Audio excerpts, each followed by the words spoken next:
But their 7-month existence yielded few highlights and failed to significantly elevate anyone involved. I mean, you gotta look at it like this. When you have something that's there and they don't capitalize on it, I mean, it's difficult to get back on track and try to recapture that special magic. Hey yo, what's happening, people? It's your boy Blaze here, back to you with another one here for Venomous Reaction. So today we're gonna be taking a look into 10 of the worst WWE stables ever, courtesy of Cutaholic Wrestling. And I gotta say, when it comes to wrestling stables, there's been some that gotten their shine and it made sense. But there are some stables that should have just never made it onto the screen. And I can think of a few off the top of my head. Right to Censor, that's definitely one of them. What was it? Al Snow and Steve Blackman. That made sense. But I have a feeling I'm gonna see some of these in this compilation. So without further ado, we're just gonna jump right into it. So let's go. Hold up. Crank the volume up on this. All right, let go. Stables, groups, factions, whatever you want to call them, in WWE they are supposed to be forces to be reckoned with. And WWE, to their credit, have been responsible for some of the best in the history of the business. When they get it right, they really get it right. They're up there but too. When they get it wrong, oh dearie me. Rather than careers being made and legacies forged, being involved in one of WWE's very bad stables can be the undoing of some performers, or else linger as a metaphorical steel chair to beat them over the head with. All facts. When it comes to being in a stable, it can either make or break your career. And with some of the stables that's known in WWE, they have forged some legendary careers. And then there's some that's been not on a good receiving end of getting screen time, if you get my drift. Strength in numbers, my arse. I'm Adam Pacitti from Cultaholic Wrestling, and these are the 10 worst WWE stables. Let's get Join us. Or don't in these cases. Number 10, the League of Nations. On paper, a faction featuring Sheamus, Rusev, Wade Barrett, and Alberto Del Rio isn't half bad. It's just a quarter bad, with Del Rio being that quarter. The League of Nations took 4 of WWE's dependable internationals and banded them together to spread anti-American sentiment, a simple concept I'm sure we can all get behind. So just what happens when an Englishman, an Irishman, a Bulgarian, and a Mexican walk into a wrestling ring together? A whole lot of nothing, sadly, as the League of Nations seemed to exist for one primary reason, which was to assist in Operation Get Roman Reigns Over. Amazing.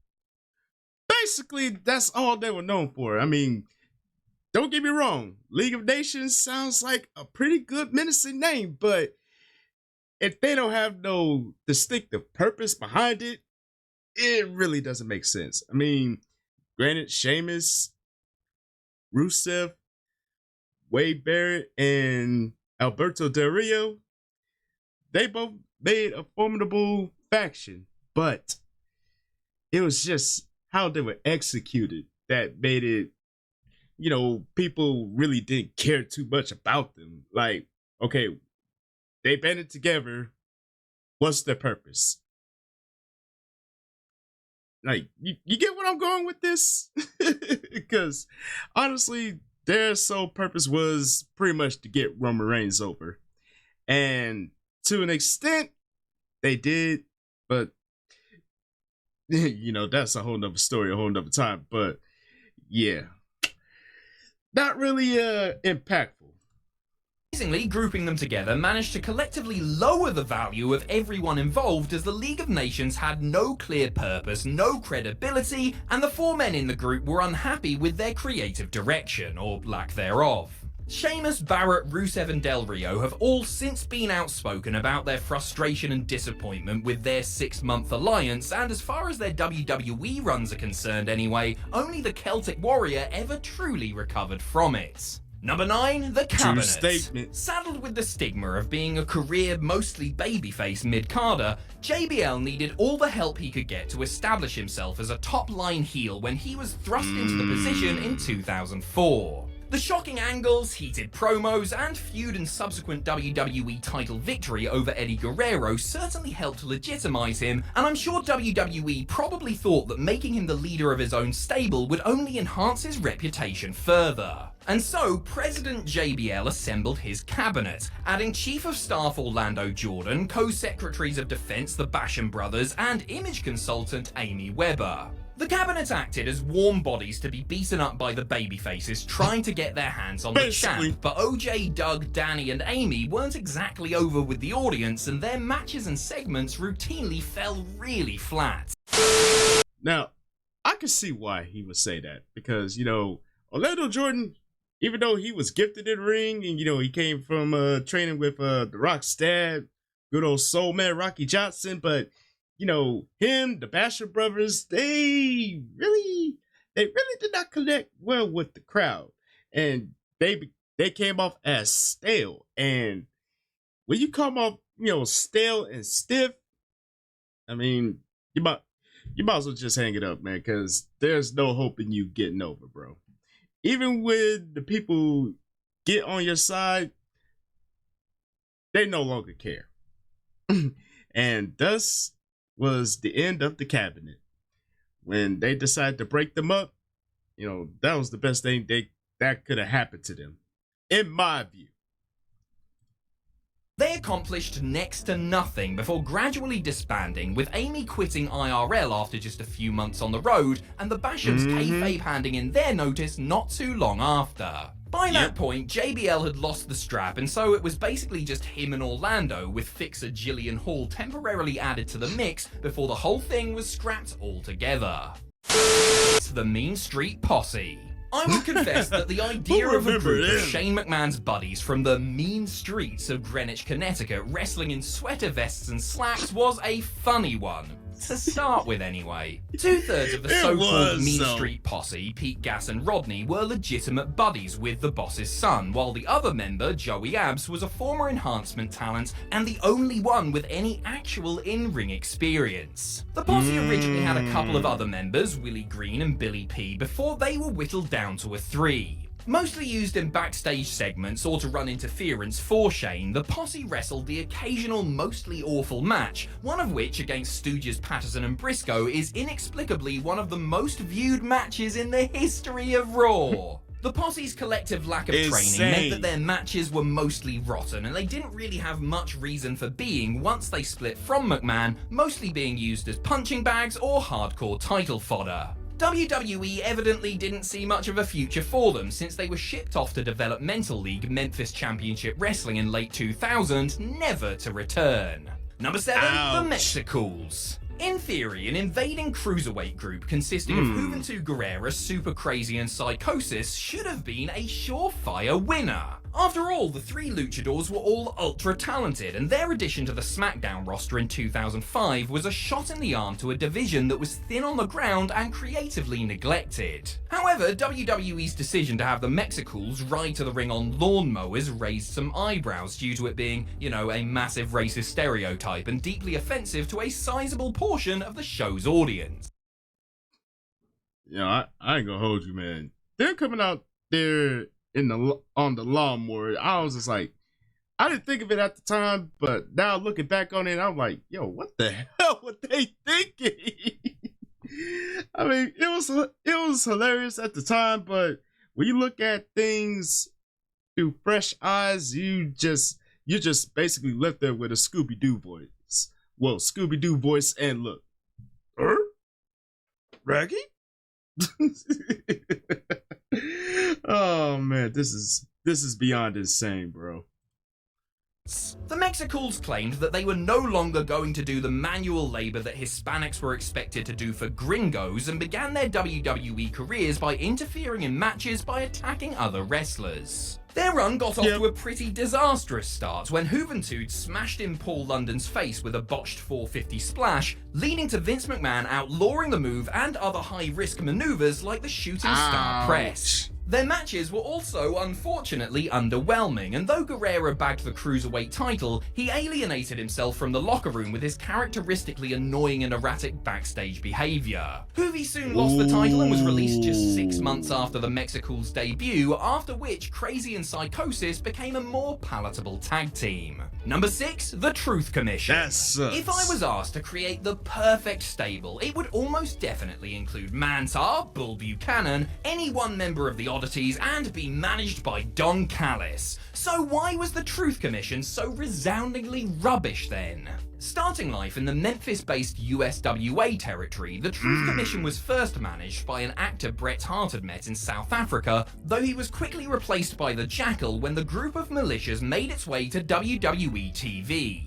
Part of 1997's Gang Wars storyline, their presence meant endless matches with the Nation of Domination, DOA, and Los Boricuas, but the Truth Commission didn't have a compelling mission statement, nor the wrestling skill to make up for poor creative. Tack left the stable early on, leaving the Interrogator, Recon, and Sniper to do the heavy lifting.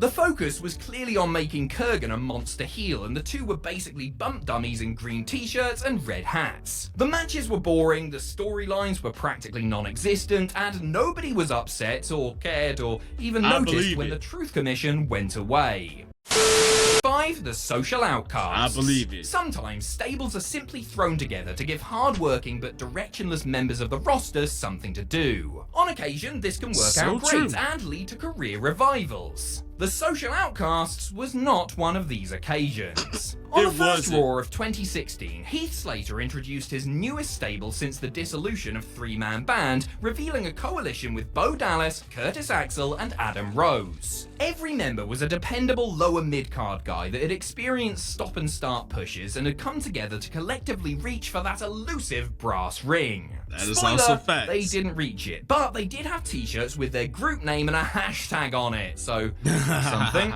The Social Outcasts did much of nothing, starting as heels before turning babyface and gradually falling apart, starting with Rose's suspension and inevitable release. The group were never going to be world beaters, of course, but their 7-month existence yielded few highlights and failed to significantly elevate anyone involved. I mean, you gotta look at it like this. When you have something that's there and they don't capitalize on it, I mean, it's difficult to get back on track and try to recapture that special magic. And with the social outcasts, I mean, they were good for a time, but once that magic was gone and they didn't capitalize on said special moments, it's gonna die out. As oh, I'm just looking at this tweet. Yep, I like it.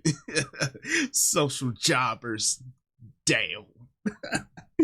Yo, man, the internet is cold, bro. Ask that tough enough, idiot. Actually, I take it back. At least we will always have their epic wrap-off with Flow Rider. That shiznit was so fire, I was almost sizzic all over my dizzle. Number 4, Pretty Mean Sisters. If you thought the MSP were bad, wait until we dive into PMS, another of WWE's stable misfires circa 99. PMS stood for Pretty Mean Sisters, a group of scorned women who targeted the roster's menfolk. Of course, it was all actually an allusion to premenstrual stress, because the man behind the concept, Vince Russo, is nothing if not a feminist. Made up of Of course, anything wacky and off the wall insane, you could thank Vince Russo for that. And PMS, when you think of that, you think of the obvious. Not Pretty Mean Sisters. Like, oh Lord help us all. Terry Runnels, Jacqueline, and in time Ryan Shamrock, the sisters were involved in some of the worst storylines of the Attitude Era during their brief existence, including Terry's faked miscarriage. There would have been worse to come in the form of a shamrock brother-sister romance had Ken not refused shortly before Ryan was released. By that point, PMS had added the hapless Sean Meat Stasiak as the group's love slave, who in the storyline got pasted in his matches because he was so knackered after being forced to fulfill the needs of his horny masters. Eventually, Jacqueline got fed up with Terry wearing out and mistreating Meat, the tipping point arriving when Runnels forced Stasiak to kiss her foot following a loss to Edge on Sunday Night Heat, signalling the end of the group.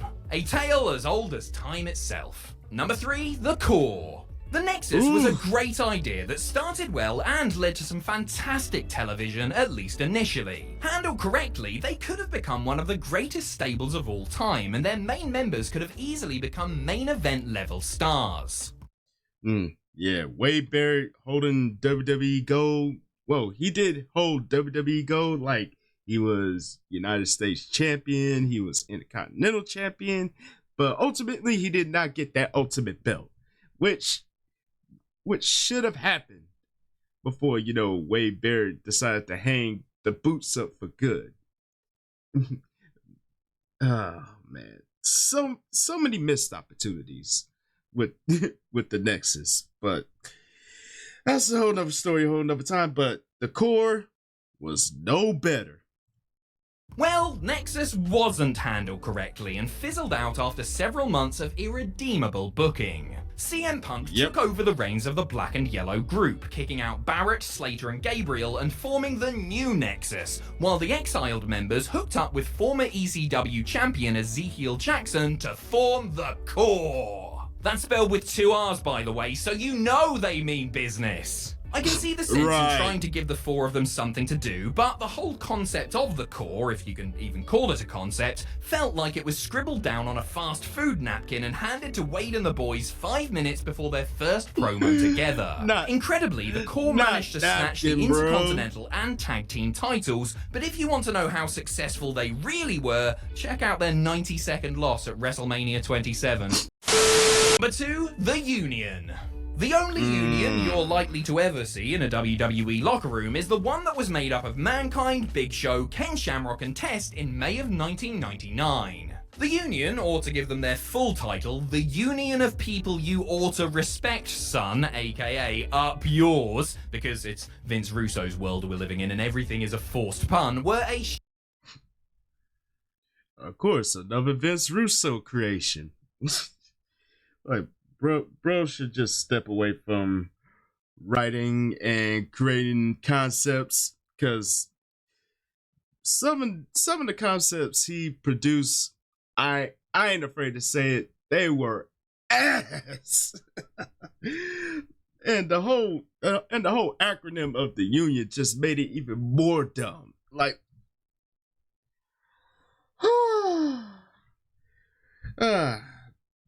the rest of the times we live in, man, I'm telling you. Short-lived offshoot of the Corporation. The foursome abandoned the Corporation after Shane McMahon wrangled power away from his father and began to treat certain members badly. The Union was sort of aligned with other heavy hitters, including Mr. McMahon, Steve Austin, The Rock, and Commissioner Shawn Michaels, and battled the corporate ministry after The Undertaker's satanic outfit merged with Shane's crew. A good angle. This all led to a Union versus corporate ministry 8-man elimination tag match at the ill-fated Over the Edge, which was won by Mankind. 8 days later, Mrs. Foley's baby boy was written off TV in order to get knee surgery. 1 week after that, Vince McMahon was revealed as the higher power, and with their leader on the shelf and their enemy morphing into a confusing mess, the Union turned in their 2x4s and went their separate ways. Number 1, Retribution. The pandemic era was an unprecedented time for WWE, one of the very few sports or entertainment enterprises that kept running throughout. The lack of a live crowd and absence of key personnel led to some, shall we say, interesting creative choices. Interesting, unfortunately, is not something that the Retribution stable can be accused of being. Like, man, Retribution, man, the execution, I ain't gonna lie, it was ass. I mean, they could have been handled better. They could have been a very, very powerful threat to the whole WWE locker room. only if they were handled correctly and the execution made sense. And it's just one of those things that look good on paper, but execution wise, not so much. Like the Nexus before them, Retribution were dismayed at the WWE system and wanted to take it down from within, causing property damage and attacking people at random like a bunch of masked Asbos. None of it felt right from the off, with the stable's stupid outfits and slapdash names. Hold on, wasn't one of them called Slapdash? No, sorry, Slapjack, wasn't it? Yeah, much better. Anyway, as I was saying, their attire, monikers, motivations, it was all positively rotten. WWE and the members of Retribution, that's Ali, Mace, T-Bar, Reckoning, Retaliation, and our old pal Slapjack, thank you very much, ought to be thankful this sorry episode took place away from packed arenas, as I would have waged my entire Hasbro collection that it would have died a death in front of them. I mean, don't get me wrong, it still died a death, but at least it was only to the sound of Kevin Dunn's piped-in Thunderdome crowd noise. He ain't lying when he said, like, yo, Retribution was handled piss poorly. And honestly, they would have came off as a credible threat, but the outfits, the ridiculous wrestling names, like Slapjack, really? Really? Like, come on, Jeeves. Like, what is this? Oh man, but some of these factions, yeah, I feel like they should have made it onto the screen. They should have just stayed stuck in conceptual hell, if that makes any sense. Like the League of Nations, that's one of them. The Social Outcasts, definitely one of them. The Core, without a doubt. And the fact that Vince Russo was the sole reason behind PMS and the union and the whole acronyms, the meanings behind the acronyms, it made it even worse.